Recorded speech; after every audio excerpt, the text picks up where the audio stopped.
Hello everyone, you are வாட்சிங் ஏடிஎன்பிஎஸ்சி academy. நம்ம இன்னைக்கு என்ன பார்க்க போகிறோம்னா, நாடாளுமன்றம் ஓகேங்களா, எல்லாருக்கும் தெரியும் பார்லிமெண்ட்டு. அந்தந்த நாட்டில் எப்படி சொல்கிறாங்க அப்படின்றது தான் பார்க்க போகிறோம். இதுக்கு முன்னாடி ஏற்கனவே ஒரு வீடியோ போட்டிருக்கேன். இது வந்து அதோட பார்ட் 2 வச்சுக்கோங்க ஓகேங்களா. எந்தெந்த நாடாளுமன்றம் என்னென்ன பேரில் அழைக்கப்படுது அப்படிங்கிறது தான். ஃபர்ஸ்ட் ஆஃப் ஆல் ரஷ்யா ஓகேங்களா. ரஷ்யாவுக்கு எப்படி சொல்லுவாங்கன்னா டூமா ஓகேங்களா. அவங்களோட பார்லிமெண்ட் வந்து டூமான்னு சொல்லுவாங்க. இப்போ பாகிஸ்தான் நமக்கு ஆப்போசிட்டில் தான் இருக்கு இல்லையா. பாகிஸ்தான் இங்கே எப்படி சொல்லுவாங்கன்னு பார்த்தீங்கன்னா தேசிய சபை. எப்படி சொல்லுவாங்கன்னா தேசிய சபைன்னு சொல்லுவாங்க.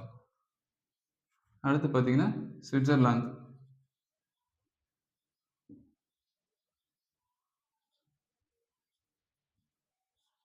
சுவிட்சர்லாந்தில் எப்படி சொல்லுவாங்கன்னு நீங்கள் கமெண்ட் பண்ணுங்கள்.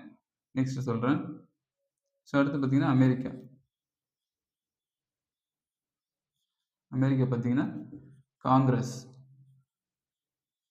காங்கிரஸ்னால் இங்கே இருக்க காங்கிரஸ் இல்லை, அவங்களோட பார்லிமெண்ட் பேர் வந்து காங்கிரஸ் ஓகேங்களா. அடுத்து வந்து இப்போ இந்தியா வச்சுக்கோங்களா, இந்தியாவை சேர்த்துருவோம்.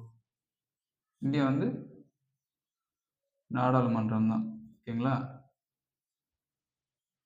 இந்தியா வந்து நாடாளுமன்றம். வேற யார் அப்படி சொல்லுவான்னு பார்த்தீங்கன்னா தென்னாப்பிரிக்கா. தென்னாப்பிரிக்காவில் இருக்கிறது வந்து சேம் நாடாளுமன்றம் தான் சொல்லுவாங்க ஓகேங்களா. அடுத்து மீதி எங்கே சொல்றதுன்னா நேபாளம். இதுவும் நம்ம பக்கத்தில் தான் இருக்கு. நேபாளம் வந்து எப்படி சொல்லுவாங்கன்னா ராஷ்ட்ரிய பஞ்சாயத்துன்னு சொல்லுவாங்க ஓகேங்களா.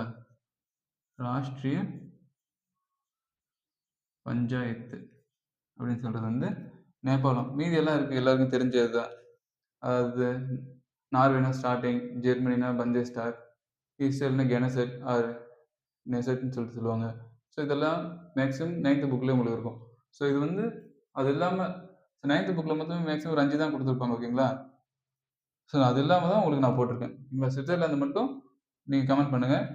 அதுக்கப்புறம் இது எந்த சப்ஜெக்ட் அப்படின்னு தெரிஞ்சதுன்னா கமெண்ட் பண்ணுங்கள். அதாவது 11th 12th பாலிட்டியா ஹிஸ்ட்ரியா அப்படின்னு சொல்லிட்டு எத்தனை பேர் மேக்ஸிமம் படிச்சிருக்கீங்க அப்படின்றதுக்காக தான் ஸ்கூல் புக்ஸ் கமெண்ட் பண்ண சொல்கிறேன். உங்களுக்கு தெரிஞ்சதா கமெண்ட் பண்ணுங்கள், அப்படி இல்லைன்னா நான் கமெண்ட் பண்ணுறேன் ஓகேங்களா. சுவிட்சர்லாந்து மட்டும் என்னன்னு தெரிஞ்சால் நீங்கள் கமெண்ட் பண்ணுங்கள். தேங்க்யூ.